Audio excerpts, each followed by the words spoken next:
A paz do Senhor, glória a Jesus, paz do Senhor, igreja. Segunda-feira, 18 de agosto de 2025, são exatamente 9 horas e 2 minutos da noite. Quero já agradecer para quem está entrando, agradecer para você que está compartilhando o link, você que chegou aqui. Nós somos a Igreja Tábuas da Lei. Esse é o nosso estudo bíblico. Nós estamos estudando o livro de Juízes. E você pode também acompanhar com a gente o estudo do Evangelho de João e de Josué, que já tem pronto na playlist da igreja. Você que estiver, de repente, assistindo pelo canal do YouTube. Quero aqui agradecer quem já está chegando. A Neuza, seja bem-vinda em nome de Jesus. Que bom que você está aqui, Diaconisa Dineia. E o povo está chegando, glória a Deus. Estou muito feliz, o Senhor tem feito grandes coisas. Estou muito feliz com esse estudo do livro de Juízes. E eu espero que seu coração também esteja bem animado. Como a gente sempre diz aqui, né? Arruma um cantinho aí que vai deixar você desconfortável para que o sono não vença e o cansaço também não te vença.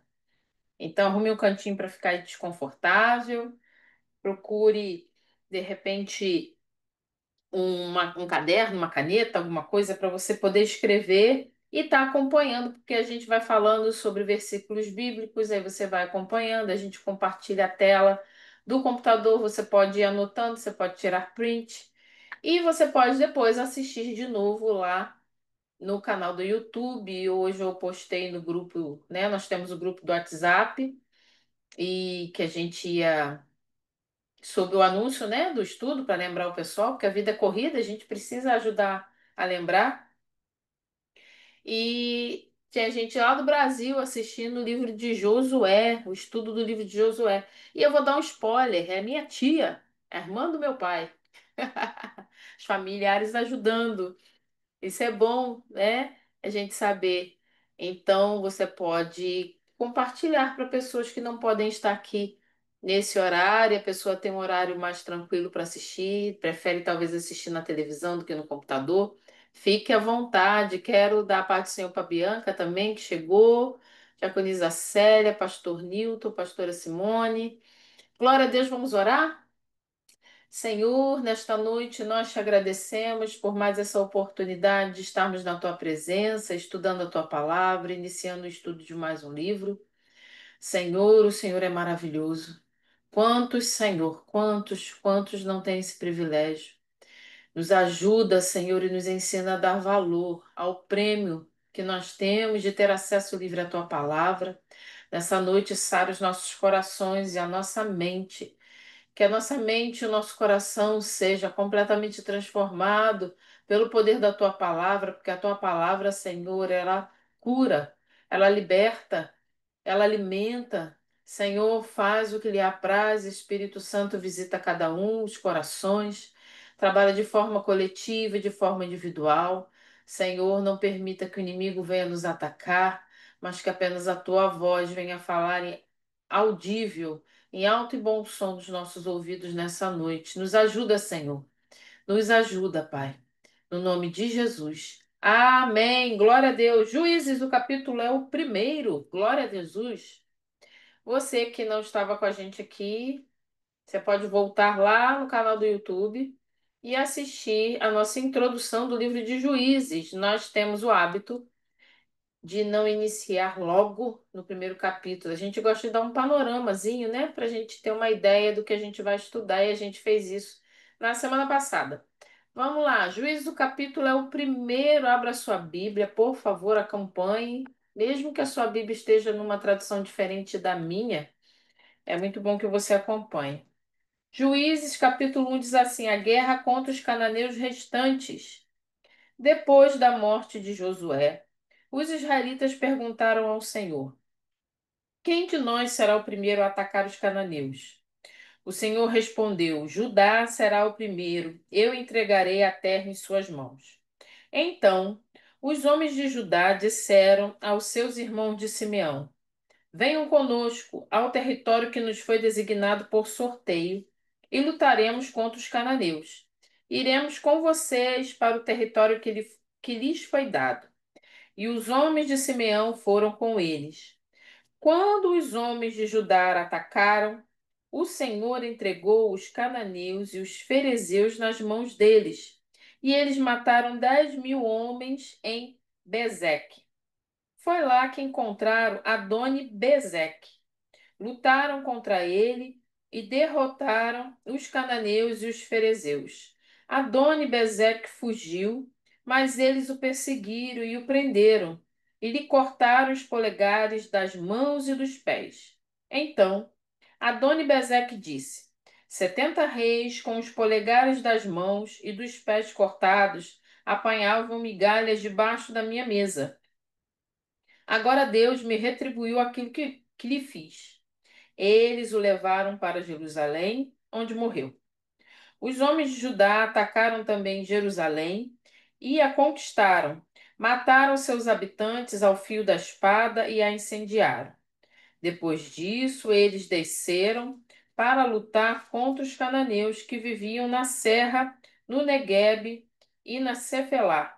Avançaram contra os cananeus que viviam em Hebrom, anteriormente chamada Kiriat Arba, e derrotaram Sessai, Amã e Talmai. Dali avançaram contra o povo que morava em Debir, anteriormente chamada Kiriat Sefer. Vamos ler até o 11 por enquanto. Lembrando que o microfone vai estar mudo, mas você tem o chat, você pode comentar ou fazer alguma pergunta. Eu vou tentar me policiar para lembrar de ler no finalzinho, né? E a gente tentar responder e acompanhar. Se você quiser participar, fique à vontade. O microfone está mudo, mas o chat está liberado para você fazer os seus comentários. Voltando aqui. Ah, eu tô na tela, não tô na primeira tela. Ai, voltei aqui para a primeira tela. Isso. Juízes, ela é a história das gerações que vieram após a morte de Josué. Sobre quem nós estamos falando? Sobre quem veio depois da morte de Josué. A gente viu que agora o livro de Juízes é a sequência logo depois de Josué. É uma coisa que eu anotei aqui antes da gente começar, isso aqui eu fiz uma anotação para lembrar de falar, é o seguinte: quando a gente começa a estudar Juízes e a gente começa a ver muita coisa que a gente vai ver, a gente vai vir com alguns questionamentos perguntando o porquê que esse povo tinha que expulsar o pessoal de lá, tinha que tirar eles de lá, por que que o pessoal não podia morar junto, por que que não fazia um tal da paz e amor, qual é o problema? Para trazer rapidamente à nossa memória aqui o que está acontecendo em Juízes, eu anotei aqui, por exemplo, nós vamos ver que a ordem de expulsar a primeira vez que o Senhor fala sobre que os cananeus seriam expulsos, ou seriam tirados, ou dá a entender algo disso, é lá em Gênesis, quando o Senhor está falando com Abraão. Vai lá em Gênesis capítulo 15. Você está em Juízes, volta lá sua Bíblia para Gênesis, o capítulo é o 15. Esse capítulo 15 de Gênesis fala sobre o pacto do Senhor com Abraão, tá? Aliança, o pacto de Deus com Abraão. Gênesis 15. No versículo 16 do capítulo 15, diz assim, ó. O que está acontecendo aqui nesse capítulo 15? O Senhor está fazendo a aliança. Essa aliança de que tanta gente fala, né? O Senhor fez uma aliança com Abraão.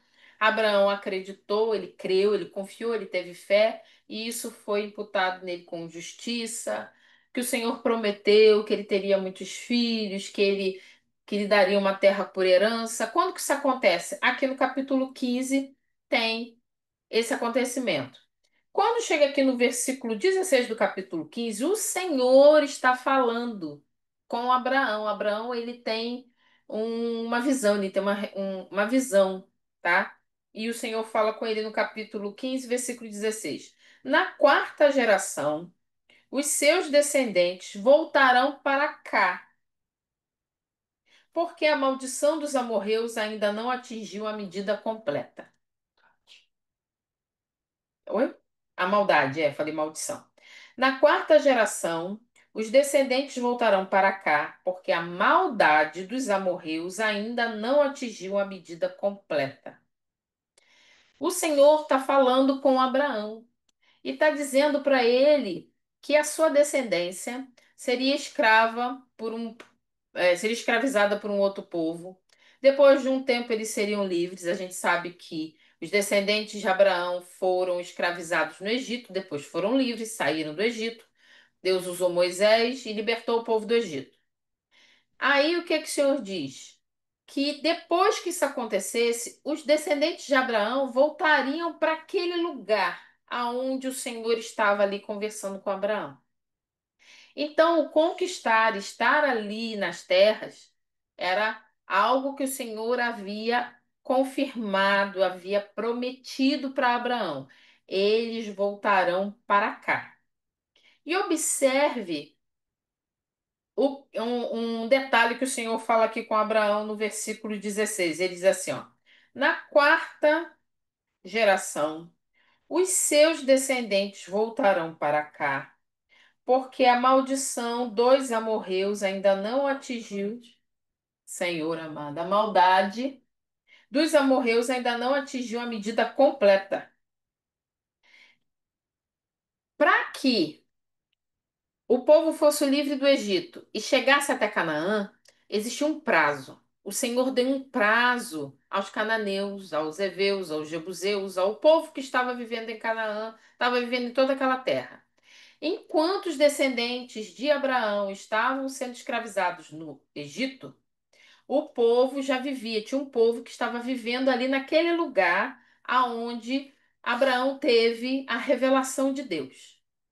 E enquanto o povo estava ali preso como escravo, os amorreus estavam vivendo da forma que achavam melhor, totalmente fora dos caminhos do Senhor, fazendo toda a maldade que a gente imaginar, achando cada um vivendo do seu jeito. O que que o Senhor está dizendo aqui para Abraão?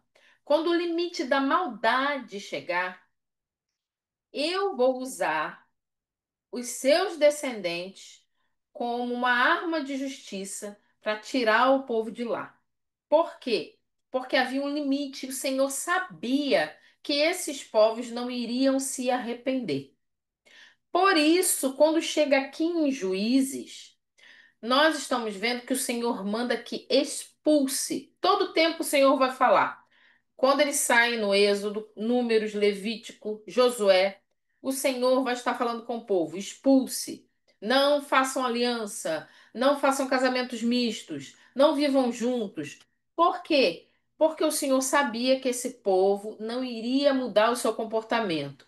E os descendentes de Abraão seriam contaminados com tudo isso.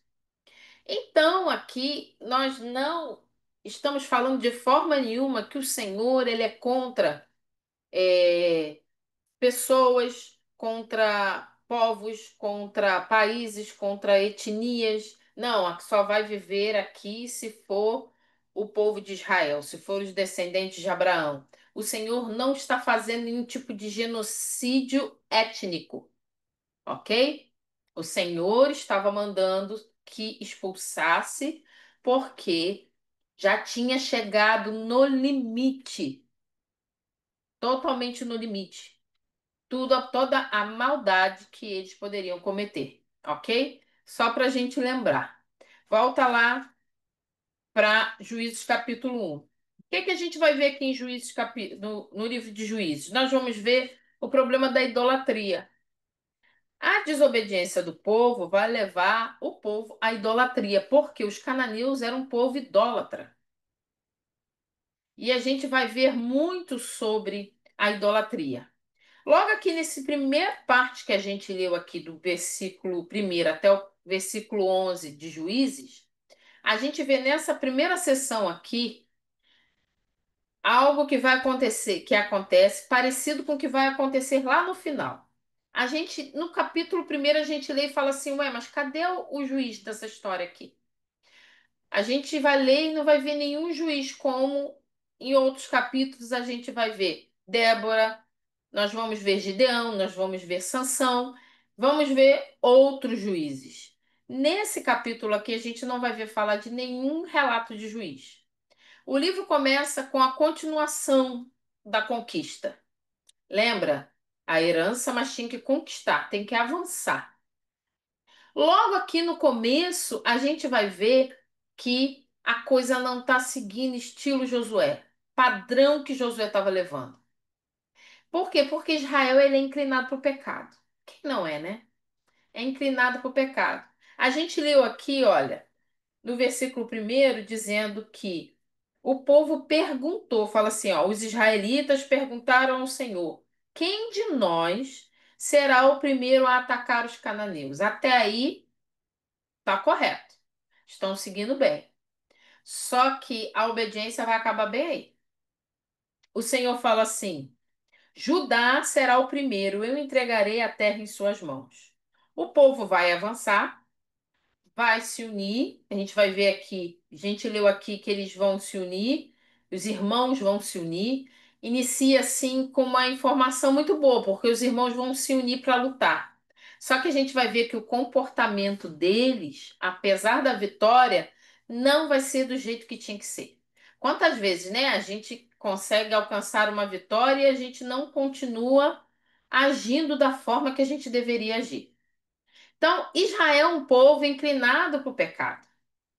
E o que que acontece quando nós somos inclinados para o pecado? Traz o castigo divino em forma de opressão por parte dos inimigos. A opressão leva Israel ao arrependimento e ao reconhecimento de sua maldade. O que que o Senhor vai fazer aqui no livro de Juízes? Muitas e muitas vezes. Israel vai sofrer opressões, vai sofrer muitas opressões. Os inimigos vão vencer várias vezes, os inimigos vão oprimir várias vezes. Isso vai ser uma forma que o Senhor vai usar como uma arma para trazer Israel de volta. Minha irmã, então, é assim que o Senhor trabalha sempre? Não, a gente vai ver que o Senhor não fica dentro de uma caixinha. Deus não é alguém que você pode colocar dentro de uma caixinha e dizer, ele vai se comportar desta forma. Mas no caso aqui de Juízes, é o que acontece. Porque eles estão no momento em que era um momento de conquista, de obediência. Como eles vão começar a permitir que os seus opressores, ou aqueles que eles deveriam expulsar, permaneçam lá, o Senhor vai usar isso para trazer eles de volta para a presença do Senhor. Então a gente vai ver um ir e vir de Israel acontecer no livro de Juízes. O que que vai acontecer aqui? Deus vai se compadecer do seu povo, a gente sabe que ele é misericordioso, resgata, mas Israel segue de mal a pior. Nesse sentido, o Israel do livro de Juízes não é muito diferente daquele que nós encontramos no restante do Antigo Testamento. A diferença aqui no livro de Juízes provavelmente é porque o livro de Juízes vai se concentrar nos problemas de Israel. Que que a gente vai tirar disso? Perceber que nós não devemos agir da mesma forma. Ele vai se concentrar nos problemas. Algo importante e interessante da gente prestar atenção na Bíblia é que a palavra de Deus ela não esconde os problemas e nem mascara eles, né? Não enfeita, não dá um jeitinho, não usa palavras bonitas. A gente vai ver que o Senhor vai falar de forma muito clara. Logo aqui no capítulo primeiro, ele começa com uma informação muito boa, foi o que eu falei. Israel primeiro pergunta ao Senhor se deveria ir contra os cananeus e recebem um ok de Deus. O que que eles vão fazer? Eles vão se unir, Judá e Simeão. Eles vão dar um exemplo positivo de união entre as tribos. Até aí, maravilhoso. Os irmãos estão unidos e estão obedecendo. Vamos avançar, vamos continuar aquilo que o Senhor mandou. Só que o problema vai ser depois da vitória. A vitória é dada pelo Senhor. 70 reis não haviam sido capazes de vencer, mas o Senhor deu a vitória às tribos de Judá e Simeão. Volta lá para sua Bíblia. Capítulo 1 de Juízes fala assim no versículo 4. Quando os homens de Judá atacaram, o Senhor entregou os cananeus e os ferezeus nas mãos deles. E eles mataram 10.000 homens em Bezeque. É bem claro aqui que o Senhor entregou, tá? Foi lá que encontraram Adoni Bezeque. A gente precisa prestar atenção porque esse aí é Adoni Bezeque. Lá na frente, no capítulo 10 vai ter uma outra pessoa com nome parecido, de Adoni Zedeque, mas a gente está falando de Adoni Bezeque, é outra pessoa, tá? O que que vai acontecer aqui, olha lá? Então, versículo 6. Adoni-Bezeque fugiu, mas eles o perseguiram e o prenderam e lhe cortaram os polegares das mãos e dos pés. A gente vai começar a ver que Israel vai se assemelhar muito aos outros povos no requisito também da crueldade. Infelizmente. Infelizmente, Israel será muito cruel com os seus inimigos. Algo que a gente não vai ver o Senhor endossando. O que que é isso? Assinando embaixo. Isso aí mesmo. Corta os dedos dos polegares, os polegares das mãos e dos pés. Faz isso mesmo, é isso aí. Nós precisamos entender que essas atrocidades que a gente vê escrita na Bíblia, o Senhor está colocando claramente diante dos nossos olhos o que o ser humano pecador é capaz de fazer quando ele se permite viver por sua conta própria. Lembra quando a gente iniciou que eu falei, que a gente leu Juízes 17, quando aquele versículo fala que cada um fazia o que lhe parecia melhor porque não havia rei? Lembrando que quem escreveu isso aqui é uma pessoa como eu e você, que foi usado por Deus, tá? A Bíblia não caiu do céu assim, abriu uma janela no céu, ou um buraco no céu assim, caiu a Bíblia escrita. Não, o Senhor, lembra que a gente vê isso direto, que o Senhor ama usar pessoas. Ele usou pessoas para escrever o livro de Juízes, contar essas histórias. A pessoa fala assim, não tinha rei, e cada um fazia o que achava melhor. Mas a gente vai ver que quando os reis assumem, a coisa está uma aliviada, mas não resolve. O que está apontando essa frase? Aponta que só Jesus é o rei perfeito. Ele é o juiz perfeito. Porque o ser humano vai precisar de uma liderança. A coisa não pode ficar solta, cada um faz o que pensa, o que acha, o que. Porque cada um vai ter a sua opinião, cada um vai analisar de uma forma, cada um lê um texto e entende de uma forma, cada um lê uma lei e pensa de uma forma. É necessário ter alguém. Só que a gente vai ver que a palavra de Deus vai mostrar que o ser humano, ainda que por melhor que seja, ele tem muitos problemas. Por exemplo, um rei que a palavra diz que é um homem segundo o coração de Deus. Era um homem segundo o coração de Deus, é quem? Davi. Nossa, nós amamos ler sobre Davi. Nós conhecemos Davi, né? O Davi que a Bíblia fala para nós conhecemos ele. Mas a Bíblia não escondeu que Davi foi homicida, foi traidor. Por vezes ele mentiu. A gente vê, por vezes, orgulhoso demais, a ponto de levar muitos à morte por causa do seu orgulho. A Bíblia não escondeu. Por quê? Podia esconder, botar só a parte boa. Está mostrando que o único perfeito é Jesus. E o povo aqui está dizendo: olha, não tinha rei, quer dizer, não tinha um líder, não tinha ninguém, cada um fazia o que queria. Porque Deus deixou sem líder? Josué, quando a gente estudou Josué, a gente viu que Josué, ele orientava os líderes das tribos, os líderes dos clãs, por que que eles não estavam seguindo? Haviam sacerdotes, haviam levitas, havia o tabernáculo, estava tudo organizado, era só continuar. Mas o povo vai arrumar uma desculpa como nós arrumamos, tá? A gente não pode confundir aqui e a gente vai ver que esses problemas vão se envolvendo assim, de uma tal forma, que a gente vai coçar a cabeça e vai falar assim: nossa, e esse povo é o descendente de Abraão? É o descendente de Abraão. Onde é que está o problema aqui? Lembra que eu falei que iniciou bem e começa a ficar ruim? É porque começa a se assemelhar na maldade. Israel começa a ser vingativo. Ele vai pegando de uma forma muito dura. A gente lê aqui no versículo 7. Então Adoni-Bezeque disse: 70 reis com os polegares das mãos e dos pés cortados apanhavam migalhas debaixo da minha mesa. Agora Deus me retribuiu aquilo que lhe fiz. Eles o levaram para Jerusalém, onde morreu.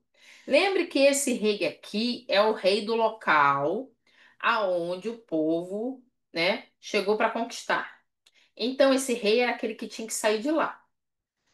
O que ele diz, se a gente está vendo que Israel era para agir conforme a vontade do Senhor e não estava agindo, imagina o que esse cara aqui diz. Ele está dizendo aqui que Deus agiu com ele com justiça, porque ele fez isso. Ele diz que ele havia cortado os polegares das mãos e dos pés de 70 reis. E pensa essas pessoas com isso cortado. E ele diz aqui que comiam migalhas debaixo da sua mesa. O rei sentado, se alimentando, e esses outros ali de pequenas regiões. Lembrando que a gente também viu isso em Josué. Não imagine que reis era assim, tipo a Inglaterra. O cara era rei de um local grande feito a Inglaterra. Não, eram pequenos lugares. Então quem comandava era chamado de reis, de rei. Quem era mais forte vencia e tomava aquele lugar. Então, provavelmente, esse Adoni-Bezeque aqui, ele tomou pequenos lugares e os líderes daqueles lugares que eles chamavam de reis, ele cortou os polegares e botou eles para se alimentar debaixo da mesa dele como uma mostra de humilhação e de poder. Quando você lê aqui, ele fala assim, ó, no finalzinho do versículo 7: Agora Deus me retribuiu aquilo que lhe fiz. Eles o levaram para Jerusalém, onde morreu. Ele está dizendo que Deus retribuiu. A gente vê Israel aqui agindo no tipo olho por olho e dente por dente. Não foi isso que está escrito lá em Levítico. Não foi isso que o Senhor ensinou. Então a gente começa a ver aqui Israel usando da mesma medida ou até pior. E na hora que tinha que expulsar, não expulsava. Segue aí. Deixa eu ver se eu consigo passar aqui a outra tela. Foi. Esse episódio apresenta uma das constantes de Juízes, a crueldade. A gente vai ver muita crueldade aqui no livro de Juízes, tanto de um povo quanto de Israel. Por quê, minha irmã? Porque Israel vai abandonar o Senhor. A reação do rei mutilado demonstra que os israelitas agem da mesma forma que os cananeus. Nós não podemos agir da mesma forma que as pessoas que não têm o Senhor agem. Não podemos agir da mesma forma. Porque nós somos melhores do que as outras pessoas? Não. Mas porque Cristo está em nós. O Espírito Santo habita em nós. Nós precisamos ter domínio próprio, precisamos ter o fruto do Espírito. Não podemos e não devemos retribuir na mesma moeda. E era isso que Israel estava fazendo, tá? Usando de crueldade e de muita tortura.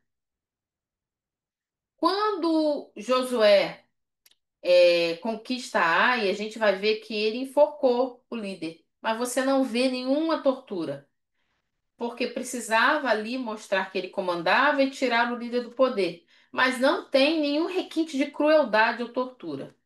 Esse rei aqui, o Adoni-Bezeque, ele afirma que merece o que lhe fizeram porque ele próprio agira desse modo com 70 reis inimigos seus. Não fica clara a utilidade de tal arrogância nesse momento. Quer dizer, nem nessa hora o cara deixou a arrogância de lado. O rei capturado conclui que Deus lhe pagou com a mesma moeda. Embora seja um contexto de guerra, e Adoni-Bezeque cria na teologia da retribuição, o que que é isso? Se eu faço, eu vou receber igual. Era assim que esse rei pensava, tá? E a gente sabe que não é assim. Não é assim que nós cremos. Isso era muito usado no Oriente Próximo. O leitor, quem somos nós, a gente se pergunta por que os israelitas são tão cruéis E por que o escritor bíblico nos relata essa crueldade? A gente vai ver aqui que tem uma mistura de salvação de Deus com crueldade dos israelitas. Esse livro é muito diferente, não é, gente? Ele é muito diferente do que a gente tá muitas vezes acostumado a parar para estudar. A gente vai estudar Salmos, a gente lê Provérbios, né? E ler um livro que mistura crueldade com o amor de Deus. O que que Deus está mostrando aí? O total oposto do que é o ser humano entregue nos seus próprios pecados, o que ele pode e é capaz de fazer. Mas o amor do Senhor, a salvação do Senhor está sempre ali, disponível para todo aquele que procurar o Senhor. Num primeiro momento, concluímos que Adoni-Bezeque afirma que israelitas e cananeus são iguais, pois são capazes da mesma crueldade. Quem vai bater muito em cima disso e vai ser contra isso vai ser o profeta Amós. O livro de Amós vai falar muito sobre a crueldade dos militares, né, do povo de Deus. Apoiando, não criticando. O profeta Amós vai ir contra essa crueldade que os militares do povo de Deus estavam fazendo. Segue aí na sua Bíblia, versículo 12 do capítulo 1 de Juízes. E disse Calebe: Darei minha filha Axa em casamento ao homem que atacar e conquistar Criat-Sefer. Otoniel, filho de Kenaz, irmão mais novo de Calebe, conquistou a cidade. Por isso, Calebe lhe deu sua filha Axa por mulher. Um dia, quando já vivia com Otoniel, ela o persuadiu a pedir um campo ao pai dela. Assim que ela desceu do jumento, Calebe lhe perguntou: O que você quer? Ela respondeu: Dê-me um presente, já que o Senhor me deu terras no Neguebe. Dê-me também fontes de água. E Calebe lhe deu as fontes superiores e inferiores. Esse Otoniel aqui, a gente falou sobre ele também no finzinho lá de Juízes. Otoniel, ele vai se tornar sogro, não, genro de Calebe. Calebe vai ser sogro de Otoniel. Às vezes a gente lê isso aqui e fala assim, nossa, mas parece que está vendendo a mulher, né? Vendendo a filha. A mulher não, vendendo a filha. Vou dar a minha filha para casar com aquele que conseguir vencer e tomar o lugar assim. Nós precisamos entender que Caleb estava procurando um marido à altura para a filha. Caleb foi aquele que foi parceiro de Josué. Caleb foi aquele que disse aos seus 45 anos, que disse que aos seus 85 anos tinha a mesma força de quando ele tinha 45 ou 40, mais ou menos isso aí. 40 e tantos anos depois ele disse: Eu faria tudo de novo. E quando ele fala isso, realmente ele avança e conquista com seus 85 anos. Então, assim, ele estava procurando um genro à altura da sua filha. Otoniel consegue e casa com ela e se torna genro de Caleb.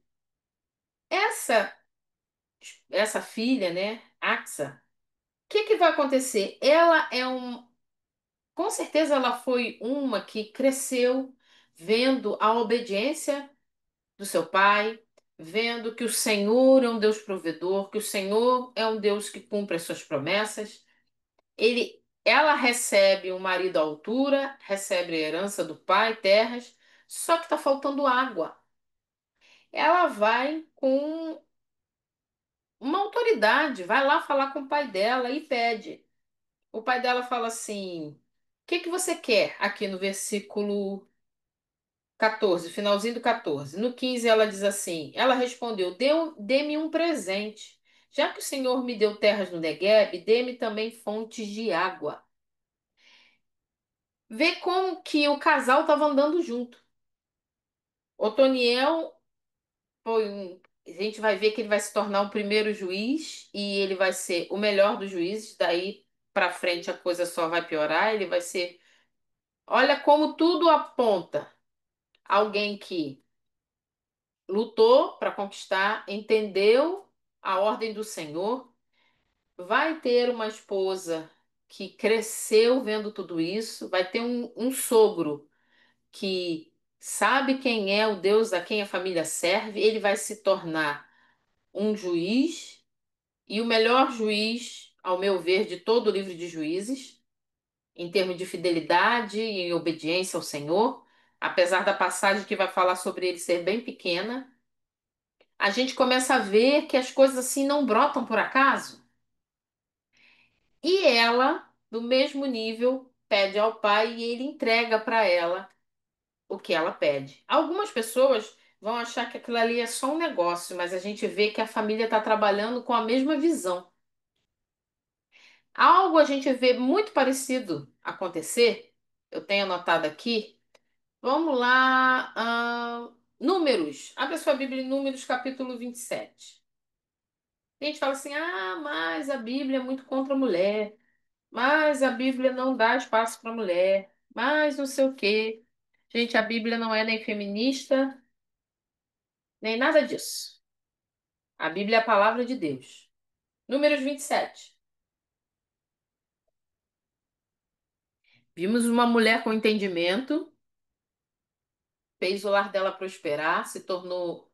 Pensa, ela era esposa e o marido dela se tornou juiz. Olha aqui o que acontece em Números 27, coisa interessante. Nós vamos ler do versículo 1 até o 11. A herança das filhas de Zelofeade. Aproximaram-se as filhas de Zelofeade, filho de Éfer, neto de Gileade, bisneto de Maqui, trineto de Manassés. Pertencia aos clãs de Manassés, filho de José. Os nomes das suas filhas eram Maalá, Noa, Ogla, Milca e Tirza. Elas se prostraram à entrada da tenda do encontro diante de Moisés, do sacerdote Eleazar, dos líderes de toda a comunidade disseram: Nosso pai morreu no deserto. Ele não estava entre os seguidores de Corá, que se ajuntaram contra o Senhor, mas morreu por causa do seu próprio pecado e não deixou filhos. Por que o nome do nosso pai deveria desaparecer de seu clã por não ter tido filho? Dê-nos propriedade entre os parentes do nosso pai.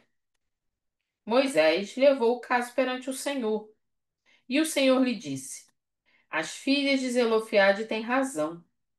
Você lhes dará propriedade como herança entre os parentes do pai delas, e lhes passará a herança do pai.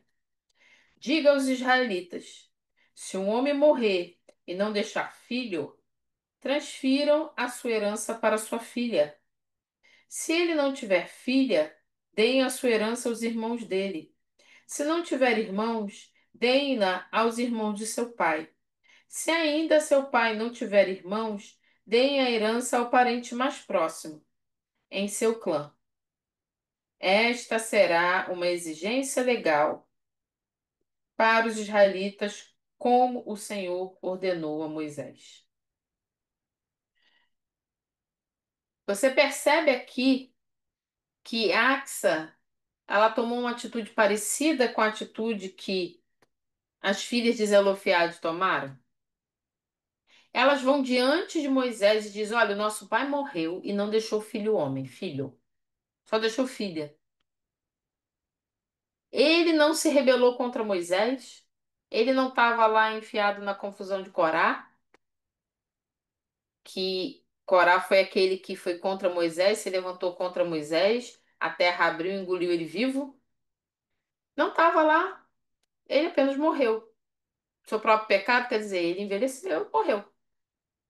É justo a gente ficar sem nada? O nome do nosso pai vai desaparecer porque ele não teve filho? Ele não tem como escolher.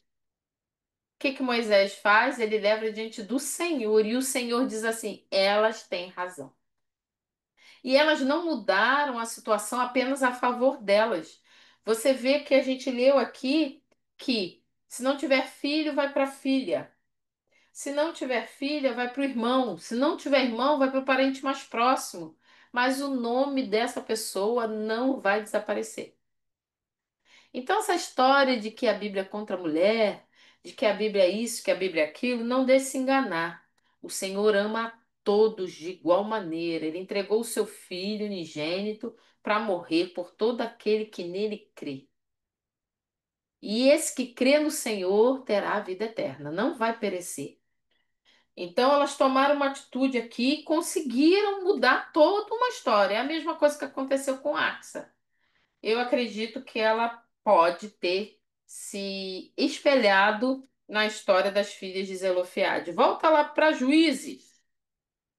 A gente está vendo aqui que no capítulo primeiro é contado várias pequenas histórias, tá? Não é só uma única história. Segue aí. Versículo 16 do capítulo primeiro de Juízes. Fala assim: Os descendentes do sogro de Moisés, o queneu, saíram da cidade das palmeiras com os homens de Judá e passaram a viver entre o povo do deserto de Judá, no Neguebe, perto de Arad. Eu marquei esse versículo 16 aqui, de laranja aqui, fiz uns negócios aqui. Observe o que que a gente leu lá no começo da nossa conversa hoje, que era para expulsar. Desde lá de Abraão, o Senhor tinha falado, olha, vai ter que sair o limite da maldade dos amorreus. Então tem que tirar o povo de lá. O que que a gente vê acontecer aqui? Eles resolveram viver, passaram a viver entre o povo do deserto. Nem tentou tirar o pessoal de lá, gente. Nem tentou. E eram o quê? Descendentes do sogro de Moisés, o queneu. Era parente de Moisés. Nem tentou. Ouviram e nem tentaram. Diz aqui que eles passaram a viver juntos. Aqui, daqui por diante, a gente vai ver que não está tendo conquista. Cadê a conquista? Cadê a obediência? Daqui em diante, essa conquista vai ficar esquisita, né? O Senhor mandou tirar, mas estão morando no mesmo lugar? Não estou entendendo.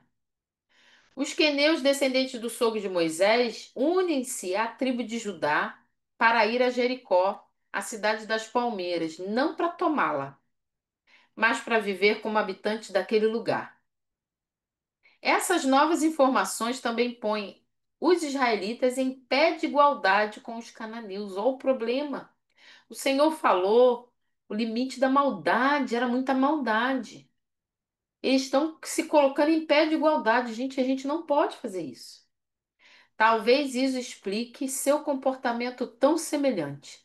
Vivem juntos e misturados. Isso também remete ao caso de rebeldia contra Moisés. Vamos viver junto. Tá tudo bem. Tá tudo na paz. Vamos viver junto. Cada um do seu quadrado, a gente consegue viver junto. A gente vai ver que não é assim. Precisamos entender que obedecer o Senhor é obedecer incompleto. Não dá para obedecer por partes. E eles vão tentar fazer isso. Segue aí na sua Bíblia, versículo 17. Depois os homens de Judá foram com seus irmãos de Simeão e derrotaram os cananeus que viviam em Zefate e destruíram totalmente a cidade. Por essa razão, ela foi chamada Ormá. Olha que no 16 não expulsou, como eram todo mundo junto. Aí no 17, a tribo de Judá, os homens de Judá vão lá e expulsa. Vamos ver o 18 agora. Os homens de Judá também conquistaram Gaza, Ascalon e Ecrom com os seus territórios. Então, no 16 e no 17 informa para a gente que Judá conquistou, que Judá expulsou. A gente precisa ter bastante atenção que a coisa vai mudar assim de um versículo para o outro. É muito rápido. São pequenas linhas contando um espaço grande de tempo. Versículo 19. Olha que coisa interessante aqui no versículo 19. O Senhor estava com os homens de Judá. A gente viu que no 16 e no 18 eles venceram e expulsaram. Por quê? Porque o Senhor estava com eles, tá? Só que mesmo o Senhor estando com eles, olha o que que vai acontecer. Versículo 19: O Senhor estava com os homens de Judá, eles ocuparam a serra central, mas não conseguiram expulsar os habitantes dos vales, pois estes possuíam carros de guerra feitos de ferro. Eita, expulsou parte, mas não expulsou o restante porque tinha carros feitos de ferro. Aí você pode falar assim: poxa, minha irmã também, né? Você está querendo muito. Eles tinham carros de ferro e Judá não tinha a tecnologia do ferro. Na época era uma tecnologia, dominar essa tecnologia militar.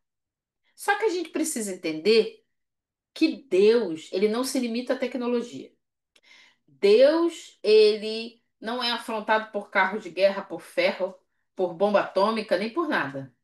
Deus, ele vence e pronto. Tá bom, minha irmã, eu creio. Mas será que era isso que era para acontecer ali? Aí o que que aconteceu aqui? Eu busquei alguma semelhança a algo que o Senhor tivesse feito de diferente com um obstáculo semelhante. Vai lá em Josué 11. Volta aí, a gente estudou Josué, mas vamos recordar aqui. Josué 11:6. A gente falou aqui, tá escrito ali, que eles não venceram porque tinham carros de ferro, né? Josué 11:6 diz o seguinte: E o Senhor disse a Josué: Não tenha medo deles, porque amanhã, a esta hora, os entregarei todos mortos a Israel. A você cabe cortar os tendões dos cavalos deles e queimar seus carros. Se você continuar lendo, você vai ver que Josué venceu e fez exatamente isso. Cortou os tendões dos cavalos e queimou os carros. Se carros e cavalos não impediram o Senhor aqui em Josué 11, por que iria impedir o Senhor em Juízes primeiro? O problema está em Deus ou está no povo? Que não teve coragem. Não, isso aqui me parece mais uma desculpa. Não, tem carro de ferro. Não, não, não, não, não dá não. Segue aí, versículo 20, Juízes 1:20. Conforme Moisés havia prometido, Hebrom foi dado a Calebe, que expulsou de lá os 3 filhos de Anak. Aí a conversa volta para contar a história de Calebe. Vê o que que esse pedaço do capítulo 1 está fazendo?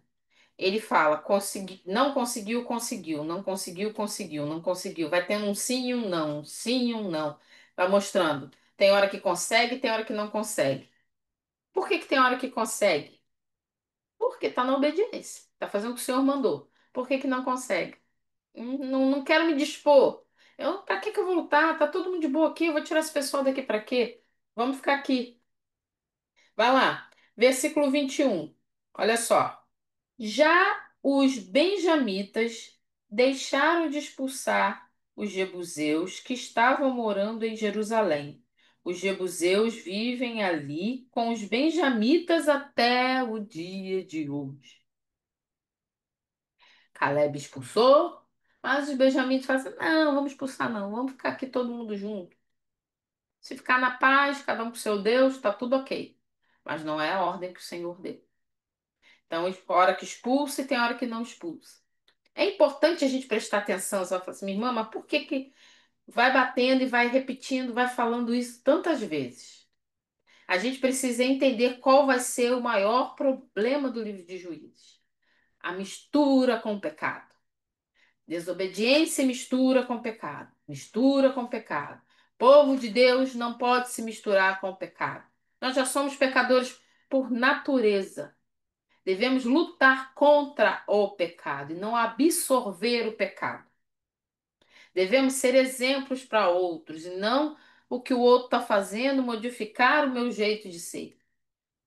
Porque quando se mistura, 22, vai lá, Juízes 1:22. Os homens das tribos de José, por sua vez, atacaram Betel, e o Senhor estava com eles.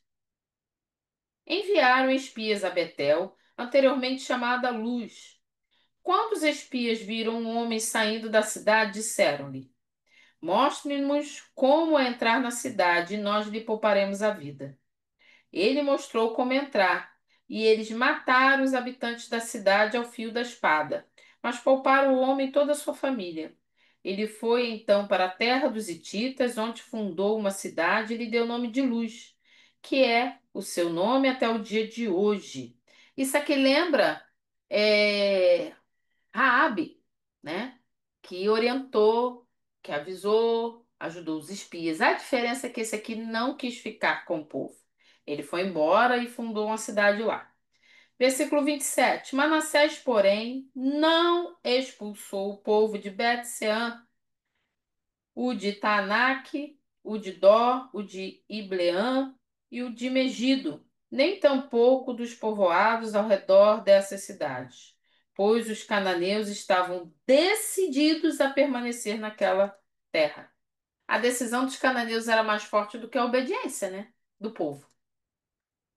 Quando Israel se tornou forte, impôs trabalhos forçados aos cananeus, mas não os expulsou completamente. Sabe aquela coisa? Vamos maquiar a situação?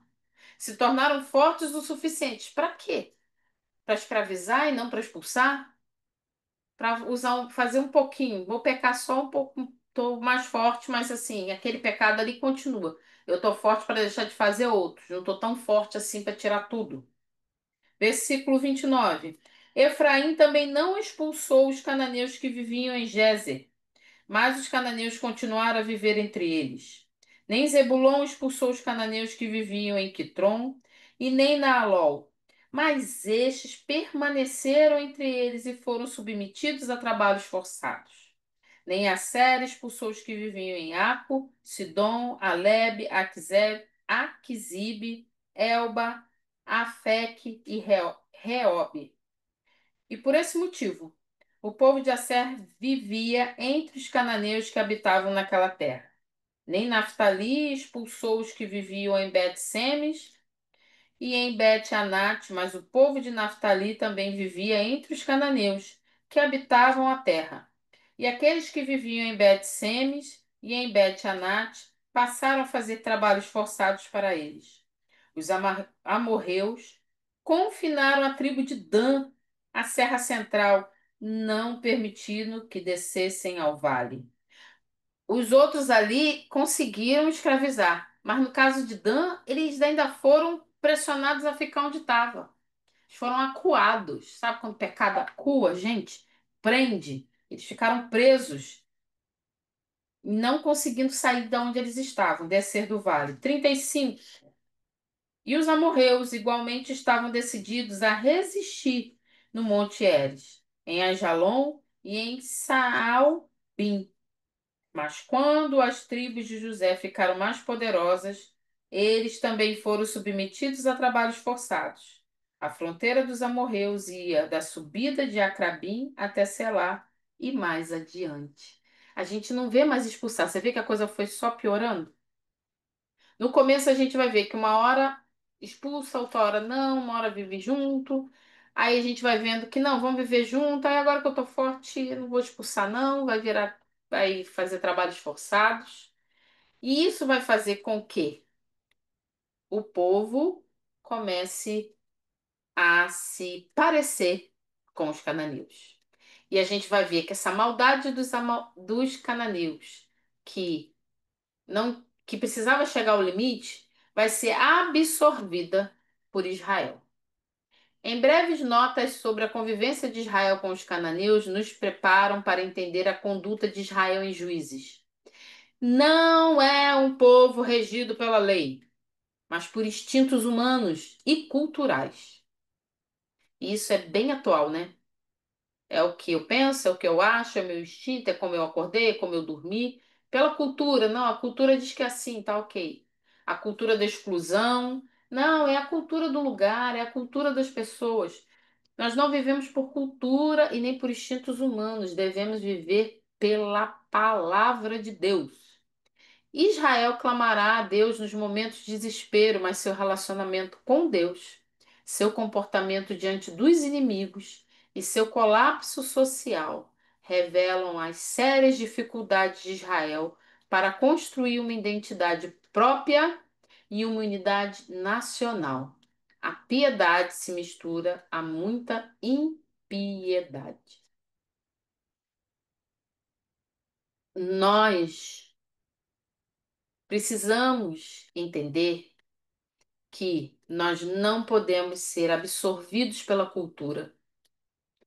Nós não podemos ser absorvidos por os nossos instintos. Lembre do Gênesis, lembre da queda. Nossos instintos foram totalmente desequilibrados com a queda, com o pecado. Nossos instintos não estão equilibrados. Então, assim, não confie nos seus instintos. Ah, eu tô sentindo, o meu instinto diz. Não, não, não, não, não, não. Vai ser furada. Só quem fala a coisa certa é o Espírito Santo. Se o Espírito Santo estiver dizendo, ok. For só o seu instinto, desconfie. A palavra de Deus diz que o coração do homem é enganoso. É enganoso. Nós que vivemos, que procuramos ou que tentamos viver uma vida conforme a palavra, precisamos não absorver essas coisas. Nós vivemos junto com as pessoas. Nós estamos numa situação, ou estaríamos, né? Nós não estamos numa situação pior do que as de juízes, poderíamos estar, mas nós não estamos numa situação pior porque nós temos o Espírito Santo habitando em nós hoje, que nos fortalece a estarmos vivendo nesse meio, mas não sermos desse meio. A ordem que o povo de Deus havia recebido era não se misturar. Expulse o povo, não façam aliança, não façam casamentos mistos, não façam contratos, não adorem os mesmos deuses. Como vocês não vão dar conta, vocês precisam expulsar o povo de lá. No nosso caso, hoje, como isso funciona hoje então, nos nossos dias, para nós? Como que a gente aplica isso? Nós devemos fazer a diferença. Obrigando as pessoas a servir Jesus, brigando com as pessoas, exigindo coisas? Não. Com o nosso comportamento.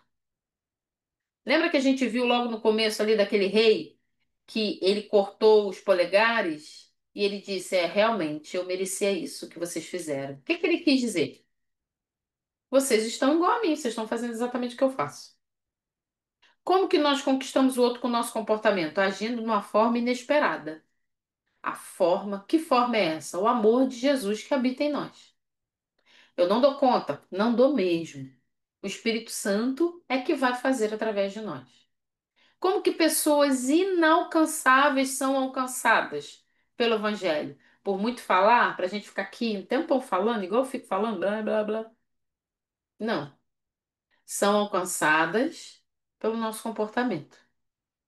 Porque através do nosso comportamento, a pessoa vai virar e vai falar assim: o que que você tem de diferente? Por que que você agiu assim? Por que que você não retribuiu na mesma moeda? Por que você está no meio de pessoas tão, pessoas que adulteram, pessoas que têm tantos vícios, pessoas que são tão iradas, pessoas que não respeitam o próximo e você ainda assim continua fazendo diferente? Por que que você é assim? Qual vai ser a nossa resposta? Eu sou assim porque Jesus está em mim, não pelas minhas forças. Jesus, o Espírito Santo está em mim. E ele me capacita para ser assim. Como que você consegue amar alguém que é tão ríspido? Ser tão educado com alguém tão estúpido? Porque se não fosse Jesus, eu seria como essa pessoa, até pior. Se o Espírito Santo não habitasse em mim, eu seria tão agressivo quanto, eu seria tão mentiroso quanto, eu seria tão ignorante quanto, eu seria tão adúltero quanto.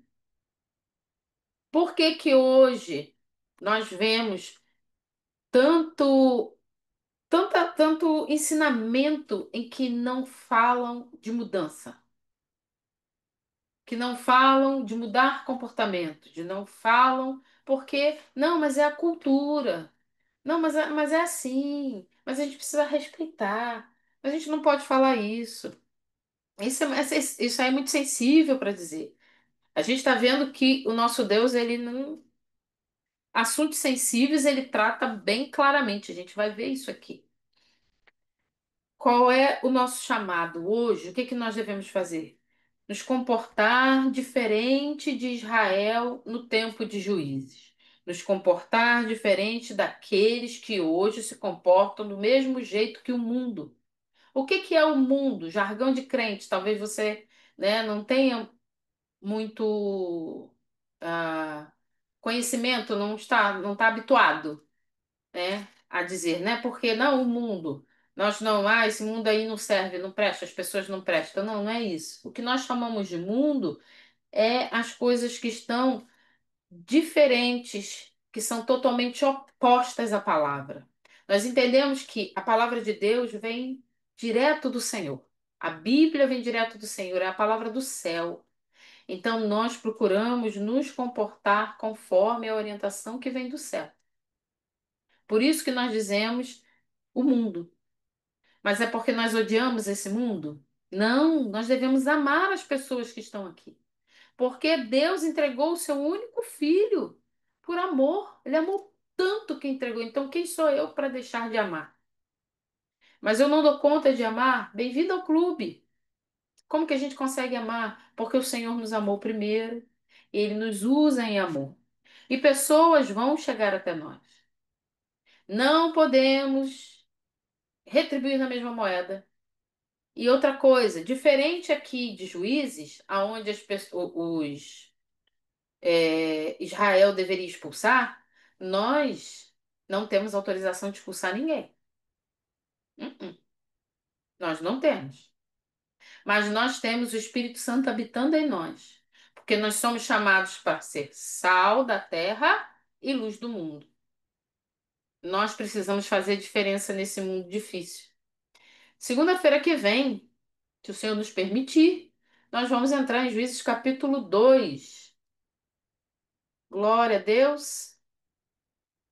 Deixa eu ver se tem aqui algum comentário. Bianca está perguntando se os cananeus descendem de Cã. Também.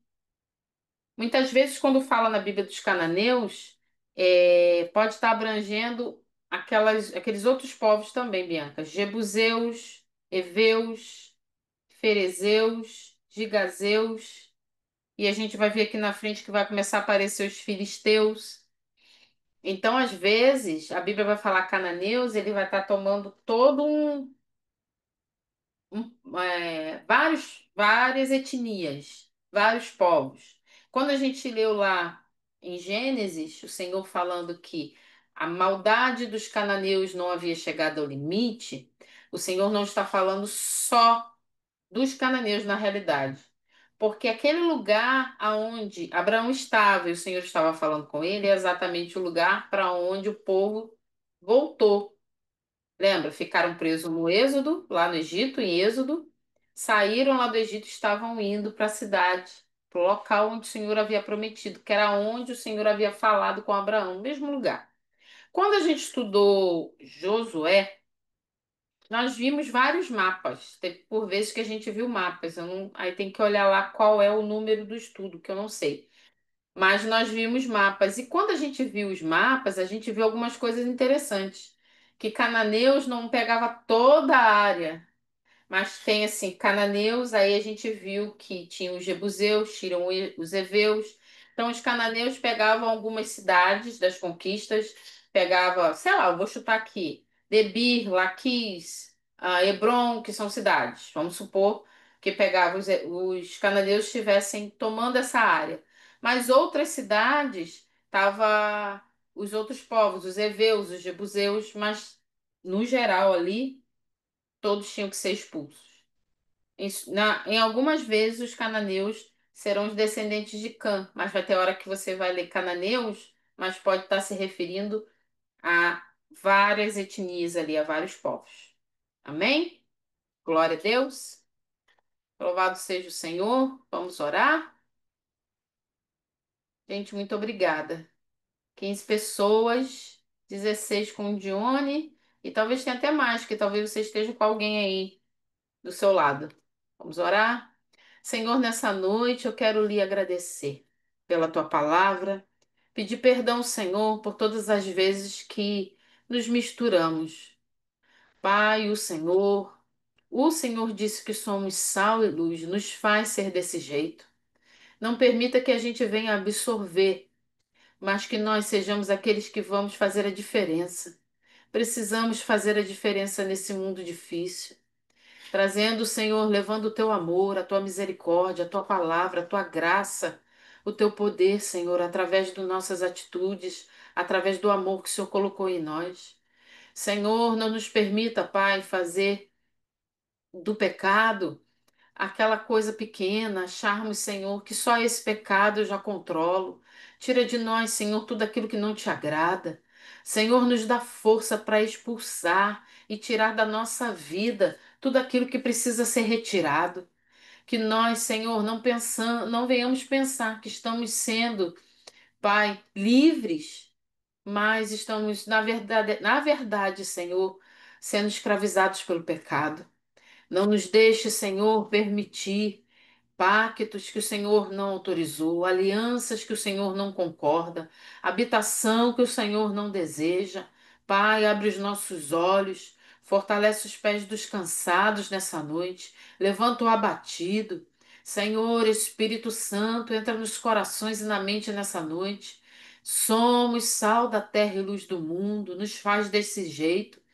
Senhor, eu lhe peço, fortalece o teu povo, dá uma noite de descanso, renova as forças e uma semana abençoada. Eu louvo a ti e te agradeço pela tua palavra e por cada um nesta noite. No nome de Jesus, amém. Glória, glória a Deus. Eu quero agradecer de todo o meu coração a todos que conseguiram ficar até agora, a Ana, a Bianca, a Diaconisa Célia, a Débora. A diaconisa Diné, Elisete, louvado seja o nome do Senhor.